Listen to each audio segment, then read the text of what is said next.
sejak lahir kakinya tidak pernah menginjak bumi. Pakai sendal, di sepatu, tidak pernah berlari di pematang sawah, tidak pernah berenang di sungai, tidak pernah dia berlari di gunung. Yang menghabiskan waktu dalam siang hari hanya dengan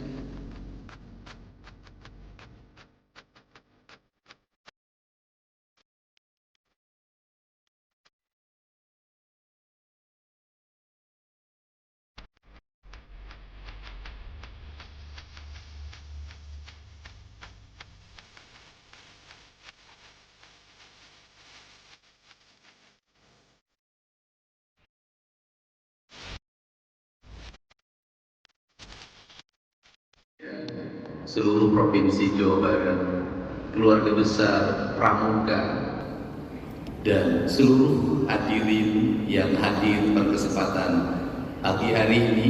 Semoga kita memiliki nurani, memiliki kesadaran bahwa kita ini tinggal di bumi yang terdiri dari 4 kalimat panca. Ada tanah, ada air, ada udara, dan ada sinar matahari. Pramuka itu mengajarkan sebuah nilai fundamental. Kalimat yang sangat kuat dalam pikiran saya adalah kalimat cinta alam dan kasih sayang sesama manusia.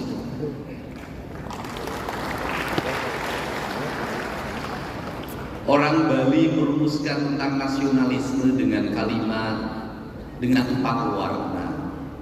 Tanah dilambangkan dengan warna hitam, air dilambangkan dengan warna putih, angin dilambangkan dengan warna kuning, dan cahaya matahari atau panas dilambangkan dengan warna merah.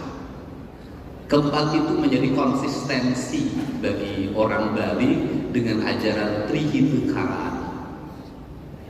Dan kalau kita mau melakukan pengkajian secara mendalam, itu sama dengan ajarannya Wewita. Lama kita masuk dalam sebuah kerangka berpikir bahwa itu dalam kaidah agama kita dianggap sebagai perbuatan kemusyrikan. Dengar wiwitan penuh dengan ketakutan. Maka saya lama sekali menghadapi itu dengan penuh kesabaran. Dede Mulyadi representasi dari wiwitan. Dede Mulyadi pemimpin yang senantiasa mengembangkan kemusyrikan. Dan saya menerima itu dengan lapang dada. Kenapa? Bagi saya tidak masalah saya disebut musyrik, tidak masalah saya disebut kaum wiwitan. Yang penting saya bisa menyelamatkan gunung-gunung, yang penting saya bisa menyelamatkan hutan-hutan, dan yang penting saya bisa menyelamatkan lautan. Kenapa? Tanpa gunung, tanpa hutan, dan tanpa lautan, Indonesia tidak akan pernah ada lagi. Saya di sini ada orang yang saya kagumi ketika saya masih kuliah semester 1 dan sempat mengundangnya acara maulid di STH Purnawarman Purwakarta, Kiai Haji Miftah Farid. Saya ucapkan terima kasih. Ada Ketua Surya NU Provinsi Jawa Barat, Kiai Haji Abdul Bunyamin. Kemudian ada dosen yang kontroversial pada saya, jadi bupati mau nemenin saya, dan saya angkat waktu itu menjadi tim kebangsaan. Profesor, nih ada sekarang jadi pengurus. Pak Samu, terima kasih. Dan ada guru saya waktu SMA, guru agama. Saya sempat dilempar pakai batu karena rambut saya gondrong. Itu Pak Anam sekarang jadi ketua Basnas. Tadi sungkangan sama saya, jangan saya bilang guru. Jadi ini orang-orang yang saya kenal. Dan kita tidak akan bisa berkumpul di sini kalau tidak diizinkan oleh jajaran IPDN. Kok gedungnya bagus, suara sound systemnya indah. Tadinya saya mau berpikir bikin gedung baru, nggak jadi, udah aja dipakai IPDN, nggak usah bangun lagi. Seluruh jajaran pimpinan daerah Kabupaten Sumedang, Bupati Bakajari, Pak Dandi, yang mewakili Kejaksaan Tinggi, Kapolda, dan yang mewakili juga Pangdam 3 Siliwangi. Ini Gus Muafik ini Kak Warnas, ini mitra saya waktu Komisi 4 Kepala Bulog, dan saya ingat betul kenangan yang ada di channel saya, Pak. Bapak ngasih uang pada anak yang jualan yang saya bawa dari Subang, Pak, ke gedung DPR. Saya ingat. Dan yang paling utama ini ada turunan Galuh yang support saya terus-terusan, Kang Dede Yusuf, Macan Effendi. Mudah-mudahan macannya ada lagi, Bang, karena sekarang macan mulai kehilangan hutannya. Semua yang hadir, saya mohon maaf kalau tidak bisa menyebutkan satu persatu ketua PGRI Jawa Barat. 1 miliarnya nanti kita akan bawa lagi ke Sumatera. Dan kita nggak usah membeli makanan dari sini, nggak usah beli beras dari sini. Kita bawa uang, Pak. Karena yang diperlukan oleh pengungsi hari ini adalah uang. Toko sudah mulai buka, warung sudah mulai buka. Yang tidak punya adalah mereka uang. Kalau mereka makan mie tiap hari terus juga kasihan juga. Nanti kita bawa uang dibagikan agar ekonominya muter. Cara saya menyikapi sesuatu pakai kitab. Kitabnya itu ada dalam pikiran dan perasaan saya. Saya selalu meyakini bahwa bisikan yang terbaik dalam hidup itu adalah bisikan hati yang terjaga dari kuasa. Itu prinsip. Saya nangis, Pak. Kenapa saya nangis? Ada hal yang harus dibicarakan oleh kita. Kita tiap hari ngomong tentang Negara Kesatuan Republik Indonesia. Tiap hari. Negara Kesatuan Republik Indonesia, negara kesatuan itu negara yang bersatu. Negara yang bersatu itu negara yang tidak terpisah. Dalam kerangka pemahaman Gus Muafik ada 2 hal di situ. Ada Tuhan ketika tunggal, ada Tuhan ketika zaman. Tuhan ketika tunggal disebutnya imanensi, dan Tuhan ketika jamak disebutnya transendensi. Ritualitas kita sudah sangat taat orang Indonesia terhadap ritualitas. Umroh ngantri, haji ngantri. Luar biasa ritualitas kita. Masjid terbangun di mana-mana dengan indah. Tetapi ada 2 hal yang hilang tercerabut dalam tradisi agama kita adalah kita mencintai Tuhan tapi lupa terhadap hukum Tuhan. Hukum Tuhan yang benar, yang tidak perlu ditafsirkan, yang tidak melahirkan mazhab, yang tidak melahirkan kelompok, yang tidak melahirkan ormas adalah hukum alam. Hukum matahari tidak akan pernah berubah, hukum tanah tidak akan pernah berubah, hukumnya air tidak akan pernah berubah, hukumnya udara tidak akan pernah berubah. Tidak perlu pakai tafsir. Karena tidak perlu pakai tafsir, dalam pandangan saya mencintai Allah berarti tunduk dan patuh pada apa yang ditentukan oleh Allah. Ketundukan dan kepatuhan kita pada apa yang ditentukan oleh Allah adalah ketundukan dan kepatuhan kita pada kausalitas, pada sebab akibat, pada hukum alam, hukum yang universal, yang di seluruh negara sama itu hukumnya. Sehingga seorang nasionalis, dia akan menangis ketika hutannya dibakar. Seorang nasionalis, dia akan menangis ketika hulu-hulu sungainya diuruk. Seorang nasionalis, dia akan menangis ketika mata airnya makin mengering. Kalau kita mengaku mencintai NKRI, mengaku menjadi nasionalis, membiarkan hutan dibakar, membiarkan sungai diuruk, membiarkan laut diuruk, dan membiarkan mata air mengering, saya katakan Anda pembohong. Dan Anda tidak mencintai Indonesia. Saya secara pribadi hari ini anak-anak muda, Kak Warnas mulai posting di media sosial, mereka menggugat, Pak. Apa yang mereka gugat? Belanda menjajah Indonesia 350 tahun. Masih utuh, samudra masih terbentang luas, sungai-sungai jernih. Dia meninggalkan perkebunan yang terhampar, bangunan-bangunan yang indah, gedung-gedung yang kokoh, jalan-jalan yang kuat, jembatan kereta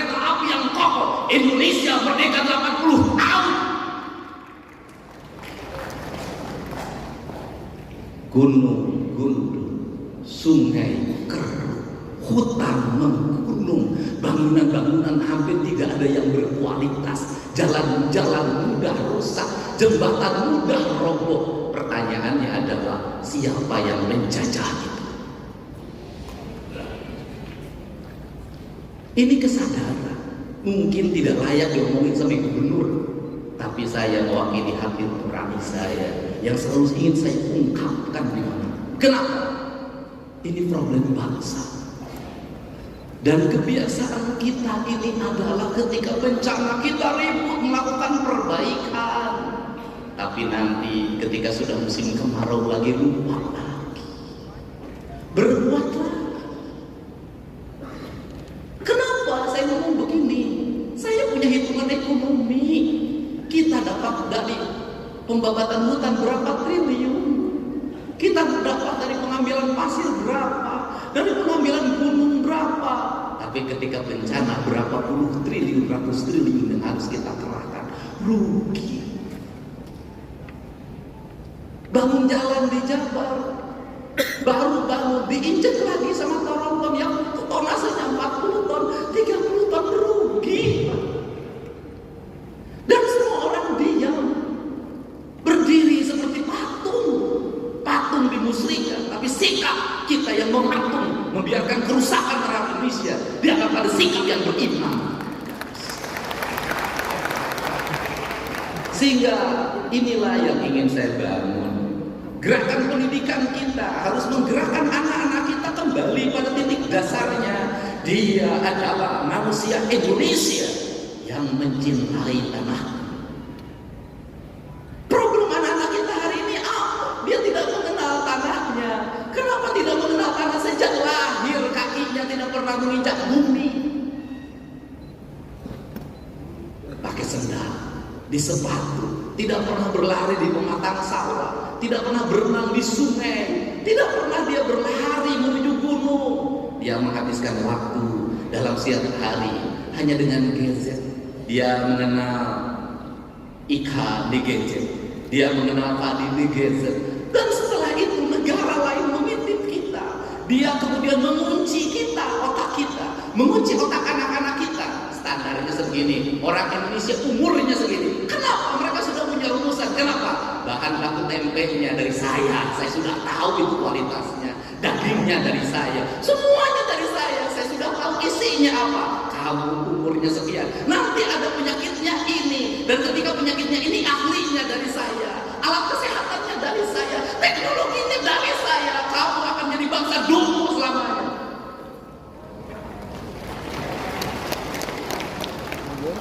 Saya tahu yang begini. Setelah itu permainannya dari saya, filmnya dari saya, permainannya dari saya, gambar-gambarnya dari saya, semuanya dari saya. Kita menjadi bangsa penjual, penghamba. Kita kaya, tapi posisi kita menjadi orang miskin. Kita ini bangsa kaya raya, Pak Ketua DPRD, tapi kita kayak orang miskin. Mana diambil dan kita menjemput pada yang mengambilnya. Ini prinsip. Gerakan kepramukaan harus seperti ini. Gerakan agama harus seperti ini, menjadi solidaritas kesadaran. Kenapa? Mumpung masih ada waktu sebelum semuanya terlambat. Saya ngomong hari ini, pramuka itu kitri. Pertanyaan saya, siapa yang menanam kelapa hari ini? Tiap hari itu dalam tradisi Sunda itu sebenarnya nggak boleh dawogan itu sakral aja, hanya untuk sesajen. Itu nggak boleh. Kenapa? Itu pantangan pamali. Saya tahu kalau yang mudanya diambil terus, yang tuanya tidak akan lahir. Akhirnya kita hari ini harga yang mahal kelapa, karena bijinya juga diperlukan untuk industri biskuit di Cina. Barang yang murah kita ini tiap hari ngomong nanam nggak ada. Maka pemerintah Provinsi Jawa Barat tahun ini itu membuat sebuah kewajiban seluruh bantaran sungai setelah dinormalisasi, setelah rumah-rumah kumuhnya dibongkar, maka harus tanamin pohon kelapa sepanjangnya. Saya tiap hari nanam pohon kelapa. Kenapa? Ini pohon yang paling kokoh. Kemudian nanti itu apa yang dilahirkan dari pohon kelapa itu minyak. Dulu kita di mana di Jawa Barat penghasil minyak terbaik? Ciamis. Minyak keleti. Saya tahu betul pada saat minyak keleti dikonsumsi oleh kita, dikembangkan pikiran bahwa minyak keleti itu mengandung kadar kolesterol tinggi, berbahaya bagi kesehatan. Terus itu. Yang baik itu adalah minyak sawit.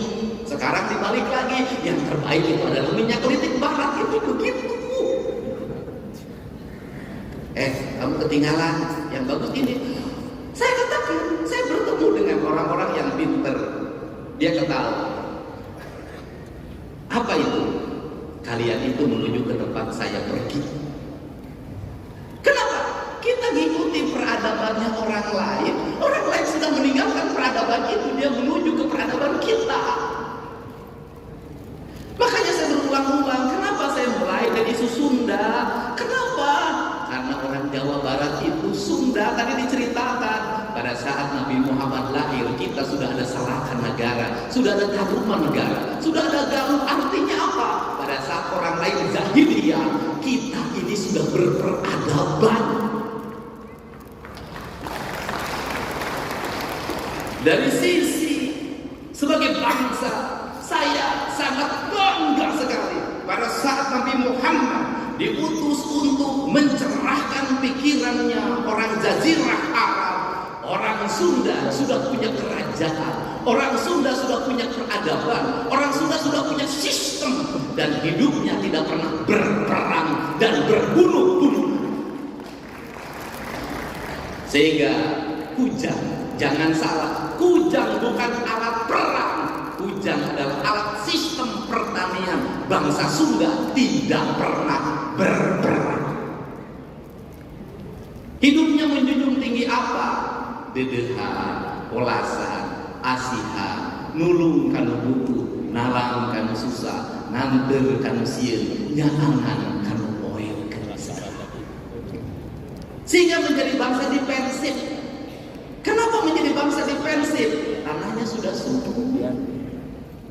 Nggak usah. Biasanya bangsa yang suka perang itu adalah bangsa yang di tanahnya kering. Dia mencari sumber energi, dia mencari sumber pertanian. Kita mau segala ayat, makanya gaya hidupnya si kabayan. Kenapa gaya hidup si kabayan? Bari ngagerek ceuri ge nu ngabubu menang mau. Sederhana. Kenapa jadi begini hari ini? Karena hari ini di Jawa Baratnya sudah ada keragaman orang. Dari Sumatera, dari Kalimantan, dari Jawa Tengah, dari Jawa Timur, semuanya hidup bersatu di sini. Maka sekarang kita berkompetisi, nggak bisa ngandelin lagi nagerek celi. Lalu nagerek celi terus kayak manajer benang batu Allah. Makanya dirubah lagi oleh saya, harus kecekatan, tepat waktu, efektif. Dan saya contohkan di acara-acara provinsi, MC cuma pertama kesininya nggak usah. Kenapa? Menghambat waktu dan cermin orang bodoh. Kenapa cermin orang bodoh? Itu jadi gubernur yang nggak ngerti apa-apa. Diuwe ditita, maju ke depan pidato aja disuruh. Yang terhormat Bapak Guru kami, persilahkan. Mana guru persilahkan? Ambil kesempatan, lu jangan mau dipersilahkan.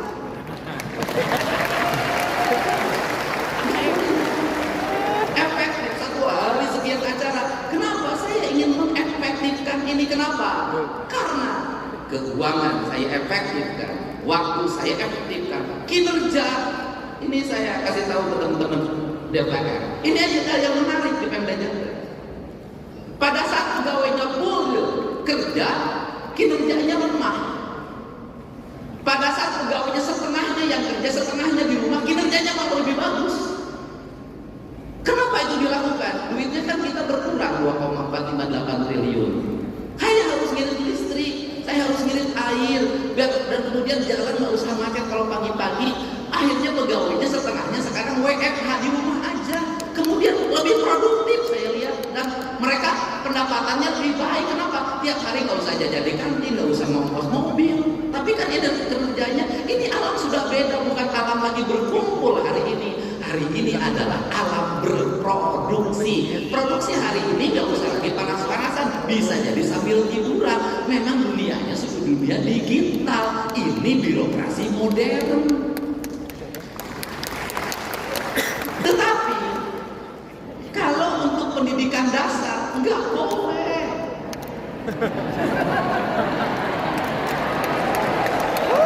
Nggak boleh. Kenapa? Yang dibentuk adalah karakter manusia, bukan mesin. Kalau SPJ bisa dibuat di rumah, klik kirim. Tapi pembentukan karakter nih yang semua ayah harus belajar baca, nggak bisa. Yang diurus adalah hati, bukan mesin. Yang diurus bukan angka-angka, tapi manusia. Jadi saya tidak setuju anak SD menggunakan HP, anak SMP menggunakan HP. Kenapa? Pembentukan karakter dasar. Mereka harus tahu cara minum, mereka tahu cara makan, mereka harus bisa berlari, mereka harus bisa berjalan, mereka harus bisa bernyanyi, mereka harus bisa baca sastra, mereka harus bisa main musik, mereka harus bisa berinteraksi sosial. Kerakyatan yang dipimpin oleh hikmah kebijaksanaan dalam permusyawaratan perwakilan. Pada akhirnya yang dunia digital juga ada waktunya bertemu. Kenapa? Karena rindu tak pernah tertahan. Nanti ada kangennya, pegawai-pegawai Pemda kangen berkumpul sebulan sekali bertemu. Kenapa? Karena rindu itu tak bisa dibahas, tak bisa hanya dengan video call, tidak hanya dengan chat. Pada akhirnya kita adalah manusia nyata, bukan manusia maya. Nah, kerangka ini harus dibangun. Sehingga apa? Ini tantangan buat MUI. Kalau selama ini selalu dikatakan dosa besar itu berzina, ya. Judi, ya. Tapi menurut saya hari ini harus ada yang ditingkatkan. Dosa yang paling besar itu adalah merusak alam.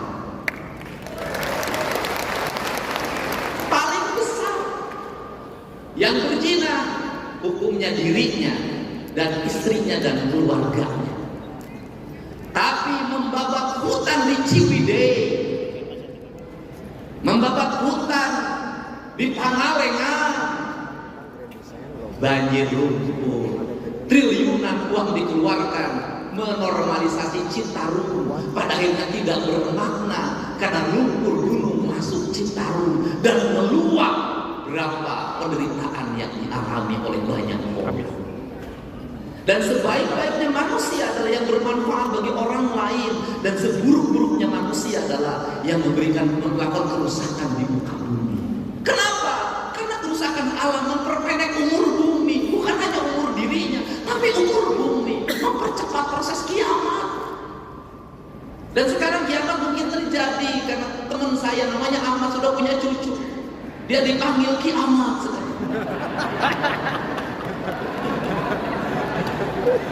Ini para bupati hadirin, terima kasih. Ini penting. Jadi apa concern kita, agama kita hari ini? Saya kemarin ketemu dengan ketua Persis, ketua Muhammadiyah, ketua NU. Saya bilang fikih yang paling kuat kali ini adalah fikih lingkungan. Malu Pak, anak-anak muda sekarang tuh tidak seperti kita masih jaga-jaga kalau ngomong. Anak muda sekarang tuh berani posting dan berani mencaci maki orang tuanya. Dia ngomong begini, kan kita malu kalau digituin. Orang Indonesia ini paling banyak berdoa, tapi orang Indonesia itu paling banyak bencana. Kan malu digituin. Orang Indonesia itu paling banyak berdoa, tapi paling banyak orang yang sengsara. Orang Indonesia itu paling banyak berdoa, tapi buang sampahnya di sungai, buang sampahnya di mana saja. Membabat pohon itu bukan hanya 1 meter, tapi ribuan kubik, jutaan kubik, menimbulkan kesengsaraan, dan itu dibiarkan. Padahal tiap hari kita berdoa pada Allah, kita ingin dijauhkan dari bencana. Kita tiap hari berdoa pada Allah ingin dijauhkan dari bencana. Tapi menurut saya doa ini tidak akan bermakna kalau yang menjadi penyebab bencana terus dilakukan tanpa henti. Kita bicara hakikat, tapi syariatnya tetap terjadi kerusakan agama. Untuk itu maka saya sampaikan ini tantangan bagi pramuka. Hari ini Pemda Jawa Barat mulai menanami pohon-pohon ente area perkebunan teh yang kosong itu ditanamin oleh anggaran provinsi, orangnya digaji. Kita punya rencana juga dan akan berjalan dan Januari efektif. Orang yang menanam pohon dan ada sekian satu orang 2 hektar itu saya gaji setiap bulannya sampai pohonnya nanti besar. Kenapa? Ini sebuah kepentingan. Ada 2 dimensi yang ingin dilakukan di situ.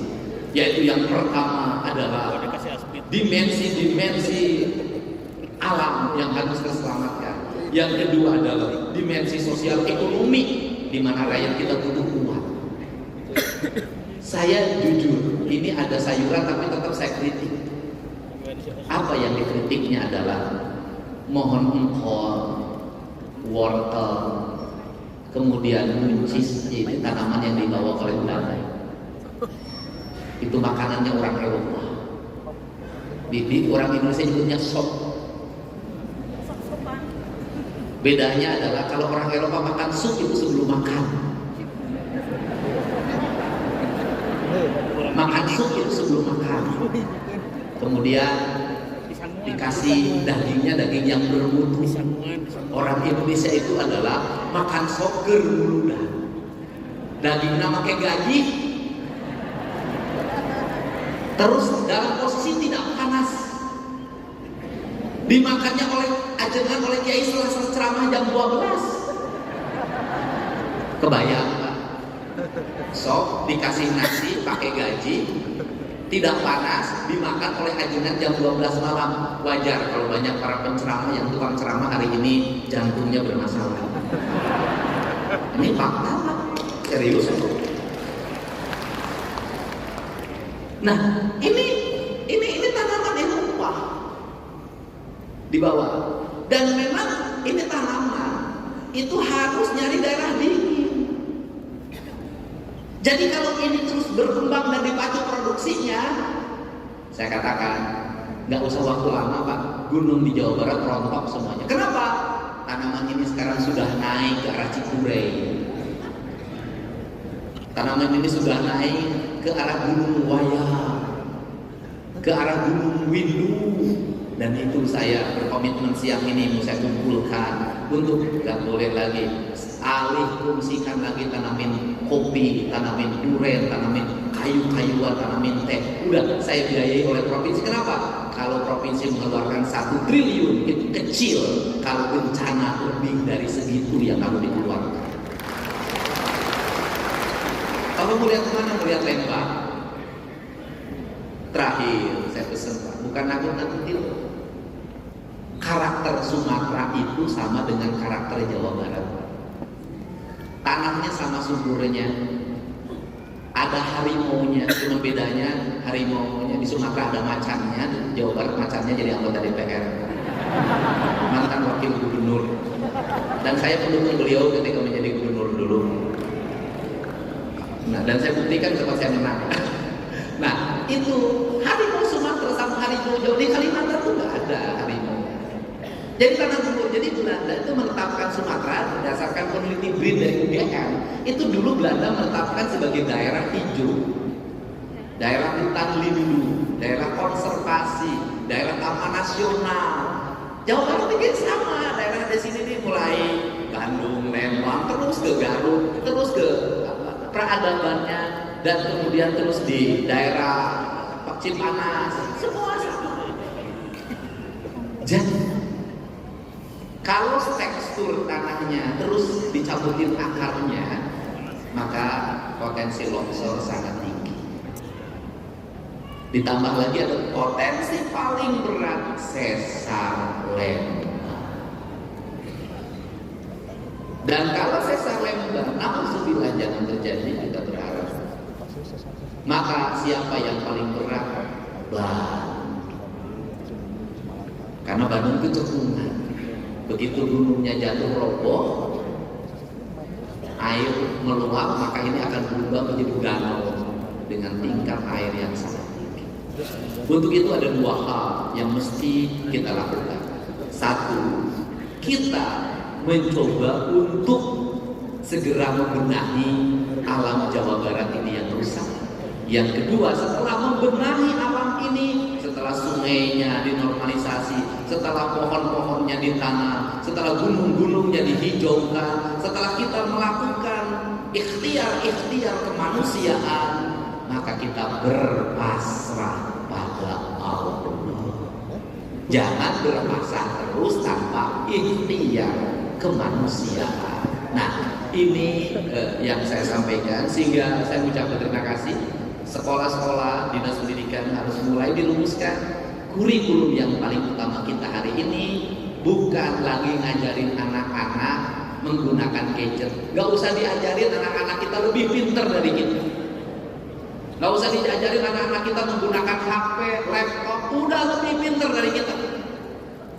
Yang harus diajarin anak-anak kita hari ini adalah kembali sekolah bukan hanya ruang kelas yang digunakan, tetapi ruang alam terbuka sebagai basic pembentukan pendidikan. Jadi kalau ada satu hari saya harapkan nanti Ketua Keluarga Jawa Barat, kalau ada satu hari anak-anak pakai pramuka di sekolah, terutama SD dan SMP dan SMA, SMK, saya harapkan di baju pramuka itu mereka tidak di dalam kelas, tapi mereka berada di luar kelas, membersihkan sungai, menanam pohon, kemudian belajar memasak di alam terbuka. Dia memahami lingkungan. Kenapa? Anak-anak kita hari ini nggak bisa lagi masak sayur hasil, tidak bisa nyambel, tidak bisa nyamuk, tidak bisa ngaliwat. Anak-anak kita tidak bisa fast food, go food.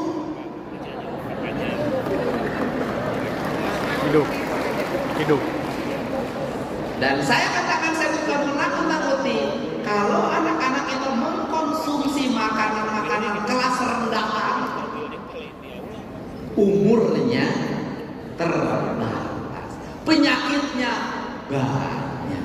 Anak kita nggak lagi pagi-pagi minum teh manis pakai gula aren, nggak ada, langsung kemasan berwarna, kemudian bergula, bersoda, sehingga umur 18 tahun banyak yang gagal ginjal, umur 20 tahun kena diabetes. Orang lain seneng lihat kita, seneng. Kenapa? Generasi muda Indonesia lemah.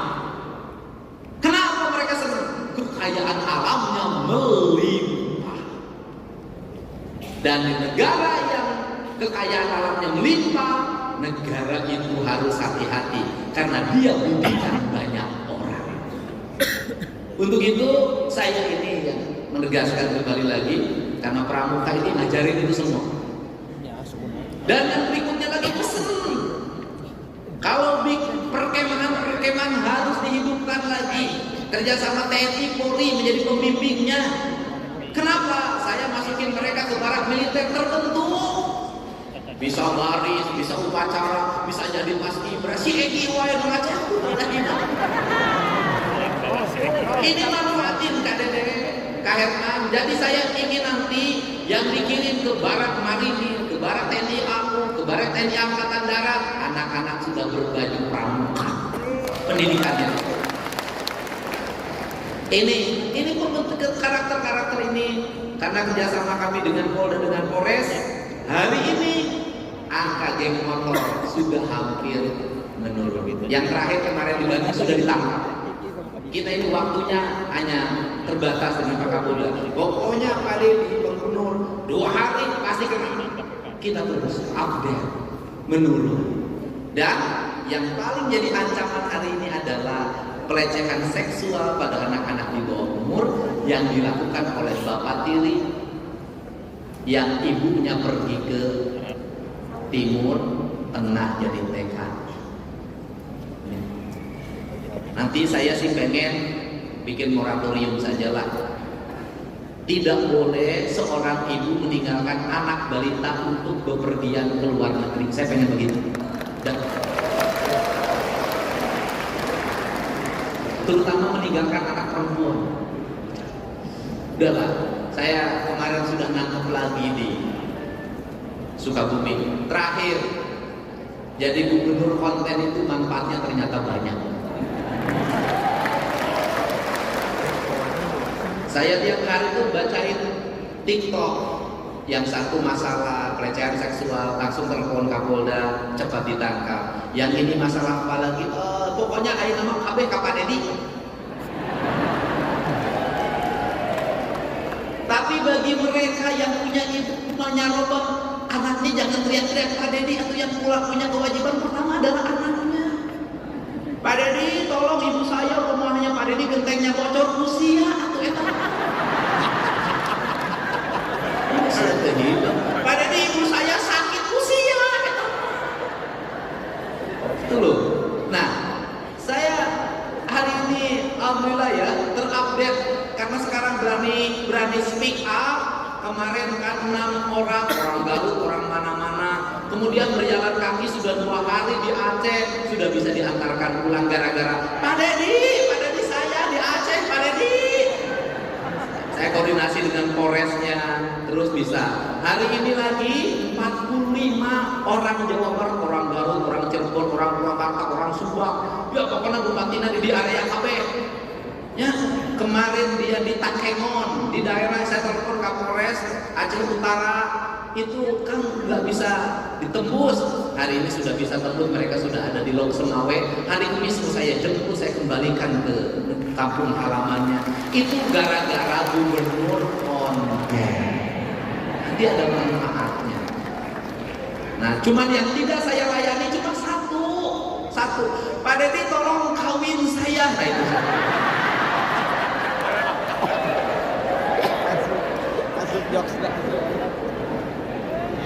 Kenapa saya sudah ngomong untuk urusan itu? Gus, omongan saya apa? Janji politik pasti saya tepati, tapi janji menikahi belum tentu saya turuti.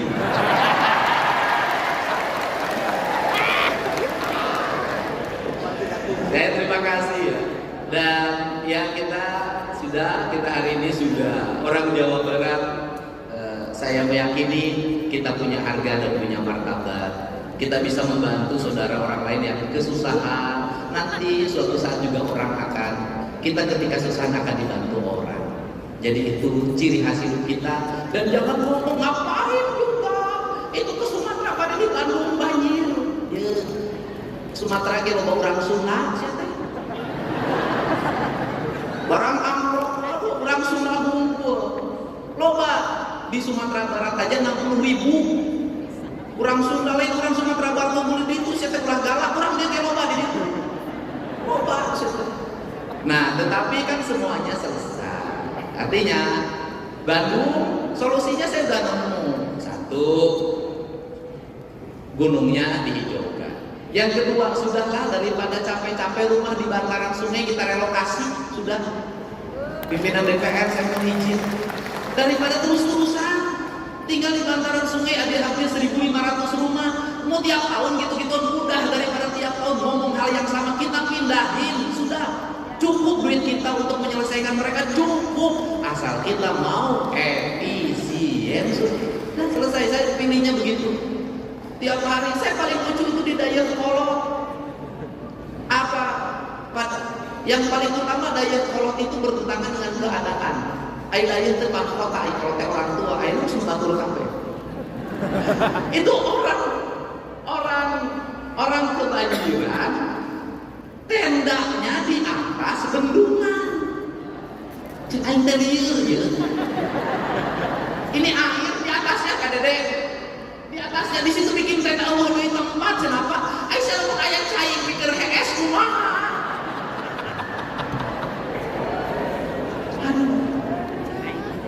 Dan doakanlah saya tetap jadi gubernur yang muda lah, udah. Kenapa?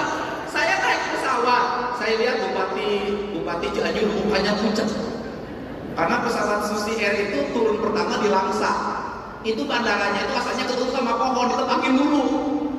Saya lihat Bupati Purwakarta pucat, Wali Kota Depok pucat. Kang Dedi kenapa? Mukanya senyum terus. siapa boga pamajikan aya nu dipika kurang aya mah henteu tenang.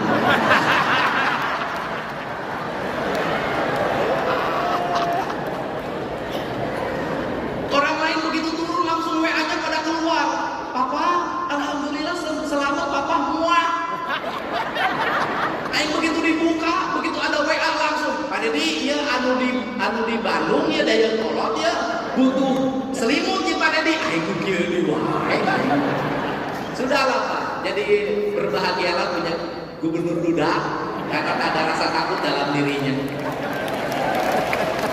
Yang dirindukan hanya warganya, bukan orang yang dicintai di rumahnya.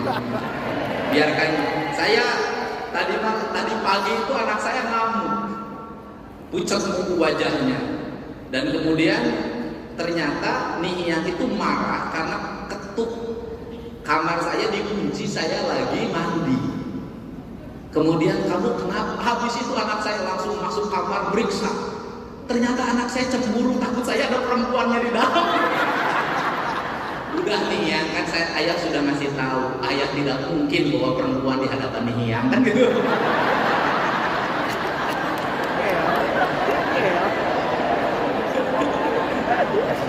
Kalaupun ada pasti ayah sembunyikan, ayah tidak mau melukai hati Nihiyang gitu. Ya, orang lain berpikir ngemadu, saya satu pun belum pernah bertemu. Alhamdulillah ya. Terima kasih ya, mudah-mudahan sehat. Terima kasih pada Baznas, bukan pada Baznas sebenarnya. Kalau Baznas mah nampung doang. Terima kasih pada ASN Jawa Barat yang membayar zakat lewat Baznas. Sumbangannya bukan dari Baznas, sumbangannya dari wajib zakat Jawa Barat. Baznas mah nganterkeun hukum. Betul nggak? Jangan dibilang ini sumbangan Baznas lain, dibuka zakat. Gitu ya. Saya ucapkan terima kasih. Hari ini dapat 1 miliar dari PGRI. Terima kasih. Nanti kita sampaikan langsung. Ada yang berhak. Mudah-mudahan badai pasti berlalu. Dan selanjutnya sudah ada? Ya. Nah, kita selalu kangen pada dia.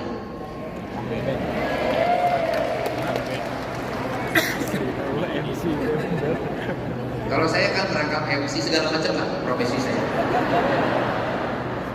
Saya adalah laki-laki penghibur yang merindukan wanita yang bisa menghibur diri saya. Aduh. Sudah?